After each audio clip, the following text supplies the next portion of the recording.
Welcome to another edition of Frankly Green Bay, a brand new one, brought to you by Kathy Kolbeck of Waterstone Mortgage. She did my mortgage. Hey, got one of my old buddies here. We go way back. He used to sell me ads. He's in a great band, and he's a DJ on WIXX, Mr. Shane Reno.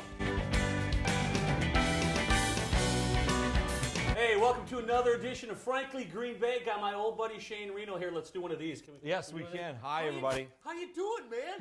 Good. Things are going well. I've done this thing for 5 years, and you were on my short list 5 years ago. Yeah. We just couldn't work it out. I know. I'm so happy to be here. Yeah, you're a busy guy. Let's go back. You and I first met, and I'm going to go back 1989. 89. Where was that at? Fox Hills. Fox Hills Resort? Yes. And who were you working for at the time? I was time? with The Entertainer back then. I wrote up so many bar ads in my lifetime. Every happy hour, every Packer game day special, and just bands and karaoke. You know, when I think about back then, where there was no computer. I mean, who did all the graphics? Was Norb there? Norb was there, sure, yes. By the way, one of my favorite interviews, Norb. It was. I had him on. So you would go around, collect information, and then, you'd produce this magazine. Right. What was it like back then? Back then, we'd write everything down, and put it in a basket, and Norb would take it. He would design it on his old computer. And that's back in the days, back when you had to type everything. And it would be a printing machine that would print out. And you'd copy and paste. You'd cut everything and paste it. Now, The Entertainer, of course, Al Andrus was the guy who started it. Right. Were you his first hire? I was. And back then, I wasn't sure if I wanted to do it back in the day. But he goes, Shane, just go get a couple ads. Let's see where it goes. And the ads are pretty low. Exploded? And it exploded.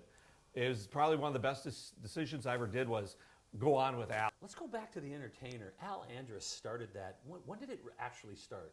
I believe somewhere in the mid-'80s, Al bought the paper, and he wanted me to actually start with him in the Lakeshore. Okay. There were two separate editions, and probably a good decision on my part. I wasn't sure if I wanted to do it back then, but I'm glad I did. Because you were sales, you were, content. You made the content, and you were collections. Right? Yes. How many of there were you salespeople? Just me and Al. Me and Al. We did Green Bay. We did Appleton. We did Lakeshore. He did Sheboygan. We had a TV show. Let's go back to The Entertainer real quick. So it was a huge success. You had so many contacts. You met so many people. And is it weird to see how the bars have changed? Yeah, it's changed a lot through the years. I still have a lot of accounts that are still there that were there from day one. Yeah.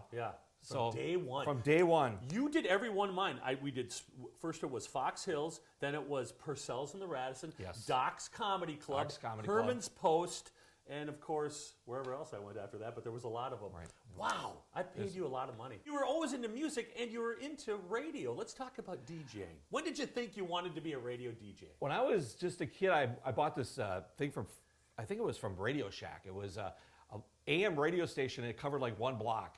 So I'd sit down in my bedroom, I'd hook it up, and then I would just broadcast live from my bedroom. And then I'd always listen to WLS in Chicago, John Records Landecker, he had the boogie check and everything. And I just wanted to do it.